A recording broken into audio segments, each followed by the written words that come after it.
Tenemos a nosotros aquí en el estudio a Miguel Ángel Surún, abogado, es el presidente de la Fundación Primero Justicia. Surún, buenos días, gracias por estar temprano en la mañana con nosotros en el estudio y de inmediato me gustaría escucharte tu opinión sobre esto que acabamos de presentar.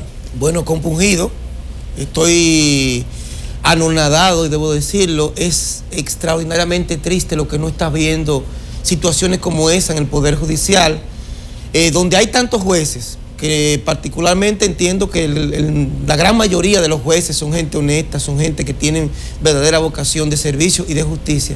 Y entonces ver situaciones como esa, pues a uno lo que hace es que le entra una tristeza, porque eso atenta inclusive no solamente contra la sociedad, sino atenta contra de situaciones tan fundamentales para que funcione la vida normal. Señores, estamos hablando de hechos que prácticamente ponen en descrédito total nuestro sistema de justicia, y al suceder eso, pues muy probablemente ocurran situaciones muy lamentables. La justicia es lo que mantiene la paz en las distintas actividades que se realizan en toda sociedad organizada. Y cuando simple y llanamente se pierde esa confianza, pues la gente recurre a la justicia por sus propias manos. Situaciones como esas son inadmisibles, situaciones como esas son increíbles que estén ocurriendo en este momento. Estamos hablando de algo tan serio, de una conversación entre un juez y un abogado para preparar una sentencia, una decisión, un proceso. O sea, el árbitro constituyéndose, no en juez, el árbitro constituyéndose prácticamente en abogado en perjuicio de la otra parte. Eso situación. Pero además en perjuicio del representante del interés, porque es en contra de la actuación del Ministerio Público. Óigame, es una locura. O sea, lo que está sucediendo en este momento, señores, es algo que debería inmediatamente movernos a reflexión a todos. En este momento debería, y yo lo siento mucho, miren, lamentablemente es necesario. Yo era un poquito más conservador respecto al asunto de la convocatoria. La situación ha llegado a tales niveles que ya de manera inmediata, no es que se debe, es que se hace obligatoria la convocatoria al Consejo Nacional de la Magistratura, porque es una verdadera crisis que puede tener consecuencias inimaginables. Surún, pero el Consejo Nacional de la Magistratura está integrado por personas que no han cambiado en función de quién eligieron a estos jueces. Fue el acuerdo político de los partidos que ahora son aliados lo que nos dieron esa justicia. ¿Qué va a cambiar con una convocatoria? ¿Qué puede cambiar? Nada. Mira, la sociedad tiene que empoderarse, la sociedad tiene que presionar al poder político para que saque sus garras sucias del sector judicial.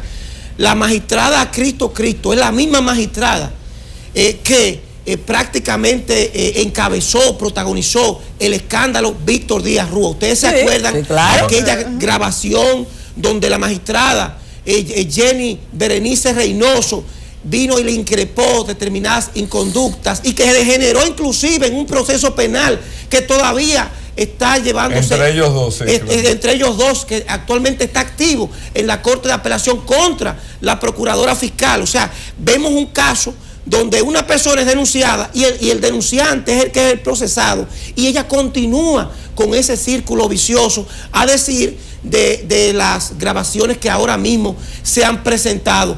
Óigame, se puede decir, se puede alegar que los mismos actores pueden ser, no son exactamente los mismos, pero sí el mismo poder político, porque es la misma claque que monopoliza, secuestra las instituciones para garantizarse canonjías, para garantizarse blindaje, para garantizar que aquí no puede hacerse nada en materia judicial. Parece que Jenny Berenice Reynoso tiene buen ojo, lleva de 2-2, a Wilda Reyes y Cristo. La verdad es que estamos pasando verdaderamente por un punto en el tema de justicia bastante difícil. Si tuvieras que hacer una evaluación sobre nuestros procesos de justicia y cómo hemos ido avanzando en el sistema judicial dominicano, ¿en qué punto estamos?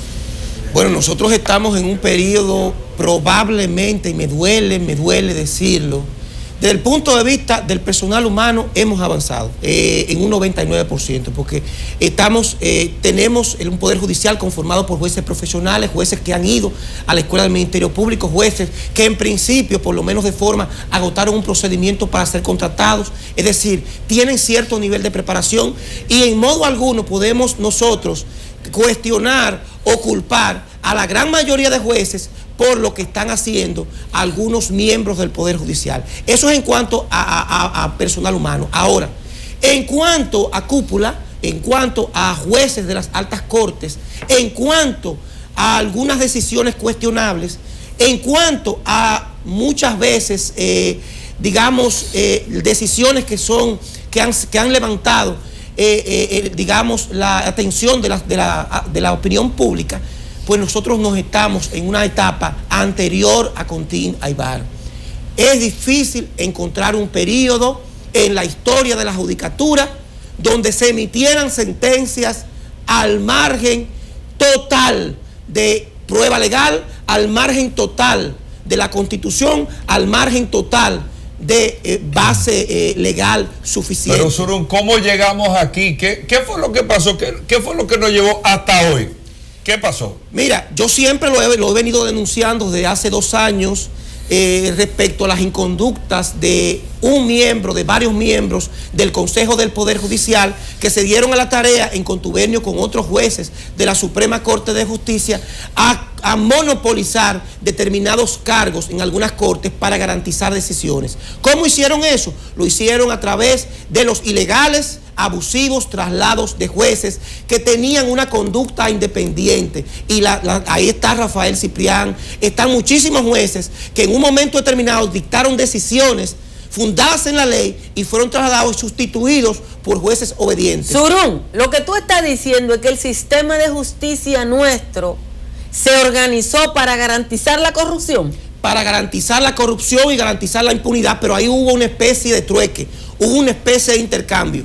¿Qué hizo el poder político? Ubicó en puestos claves a jueces que eran sus afines, que estaban dispuestos a favorecerlos en cualquier eventualidad, en caso de cualquier proceso de corrupción administrativa. Y estos jueces, a su vez, muchos de los cuales están aquí procesados por el Procurador General de la República, pues decidieron cometer también sus actos de corrupción a la luz de esa impunidad que ellos garantizaban. Es decir, yo te garantizo impunidad en cuanto a la corrupción y tú, político, me tienes que garantizar a mí como juez la impunidad respecto a las sentencias que vendo. Por eso, precisamente, se produce el escándalo, el último escándalo, donde están envueltos precisamente algunos, o señalados, a algunos abogados que tuvieron vida en el proceso Félix Bautista. Se menciona inclusive un alto dirigente político del partido oficial como la persona que en un momento determinado tuvo que ver mucho en ese escándalo y en ese proceso donde se habla de manipulación y entrega de aproximadamente 14 millones de pesos y le entrega a su vez a un miembro del Consejo del Poder Judicial hoy renunciante de 800,000 pesos, de 1.600.000, 800,000 para él y 800,000 para la magistrada Awilda Reyes, según establece el recibo que ellos han publicado. Surún, mira, yo estoy más preocupada ahora que nunca. Pareciera como que estamos en un punto en el que no hay vuelta atrás en la justicia. Y no es, lo único que se debe hacer no es cambiar las cabezas de quienes manejan la justicia en la República Dominicana, sino que aquí tiene que haber sanciones. Yo vuelvo sobre la pregunta que hacía Hugo. En este punto que estamos, ¿hacia dónde vamos?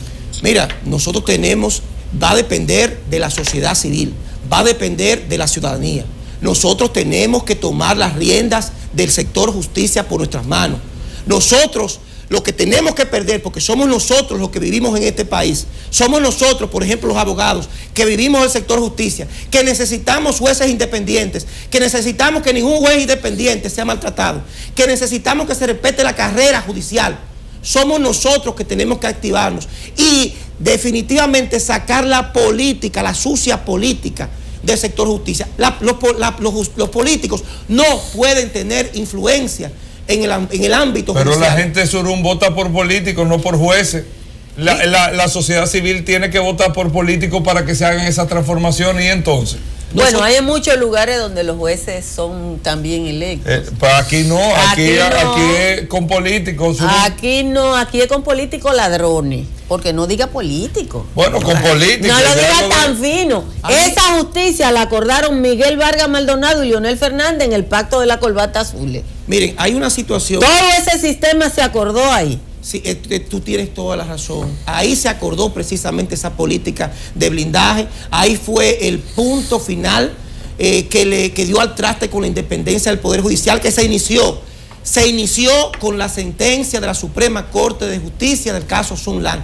Ese fue el punto de partida de la destrucción del sistema, de un sistema judicial más o menos independiente como existía hasta ese momento, que muchos criticamos esa decisión precisamente por sus consecuencias, por la pérdida de legitimidad y de credibilidad de ese organismo a la luz de esa decisión que dio al traste inclusive con el pacto de las corbatas azules y la posterior promulgación de la Constitución del 2010. Hay algo muy importante que debemos tomar en cuenta. El destino del Poder Judicial en este momento está en manos de los abogados y los jueces. De los jueces, porque en marzo próximo se va a producir las elecciones para el Consejo del Poder Judicial. ¿Por qué son importantes? Porque en ese momento los jueces y juezas de toda la geografía nacional tienen la oportunidad de elegir a personas honestas, a personas que los representen en este organismo, que es el organismo que rige el Poder Judicial. No es el presidente de la Suprema Corte de Justicia, como mucha gente entiende. Es el Consejo del Poder Judicial, quien ha aprobado los traslados, sin cuya participación absolutamente nada se pudo hacer. De suerte tal que las manos, los destinos de los jueces están en sus manos a la luz de ese torneo que viene en marzo próximo. Al igual va a ocurrir el próximo sábado, que se van a producir las elecciones para el Colegio de Abogados de la República Dominicana, que es un eje fundamental para la independencia del Poder Judicial. O sea, los abogados que entienden que en la República Dominicana debe existir un gremio que defienda la independencia del Poder Judicial, que luche por sacar a los políticos de manera definitiva, tienen la oportunidad el próximo sábado, que pueden votar sin estar renovados y con su cédula de identidad electoral. Por eso digo y les reitero, tienen que participar, toda la sociedad civil tienen que empoderarse, olvídense de los políticos. Marcas estos dos puntos, perdón Surún que te interrumpa, marcas estos dos puntos como puntos importantes de transformación y el Consejo Nacional de la Magistratura entonces, la convocatoria. Hay que recordar un punto, en la medida que esta sociedad de manera efectiva presione al poder político de forma tal de que de manera indefectible tenga que seleccionar a personas más o menos independientes, a que sea más o menos democrática, a que sea más o menos decente y disimulada la selección de esos jueces. En esa medida va a cambiar. Además, hay que tomar en cuenta algo. Si hay alguna sustitución de jueces de conformidad con la Constitución, el 75% de esos jueces tienen que provenir de la carrera judicial. Es decir, ellos tienen determinadas limitaciones, pero somos nosotros. Eso es hacer cumplir la ley, Surún. Eso es tan simple como que quienes representan el sistema de justicia cumplan la ley. Señores, es lo que yo le digo a la gente. El problema de la República Dominicana no es un problema de leyes, es un problema de un sistema judicial independiente sin ninguna intromisión, que garantice el establecimiento de un régimen de consecuencias, porque el mismo dominicano que aquí en la República Dominicana viene y arrasa en una entidad pública, cuando hace eso mismo allá en las Naciones Unidas, en contubernio con otros funcionarios, ¿qué le sucede a esa persona? Inmediatamente procesada. Bueno. Y eso inmediatamente sirve como una especie de elemento que previene que cualquiera puede verse tentado a cometer errores. Bueno, Surún, muchísimas gracias por estar con nosotros, gracias por tu tiempo, suerte el sábado, que sé que está participando en el torneo del sábado. Sí, ciertamente nosotros estamos participando, garantizando precisamente el respeto de la autonomía presupuestaria que establece un 4.2% para el Poder Judicial y condiciones mejores para jueces, fiscales y abogados. Este sábado todos los abogados que queremos una justicia independiente debemos votar 3 por la independencia y autonomía del sector justicia.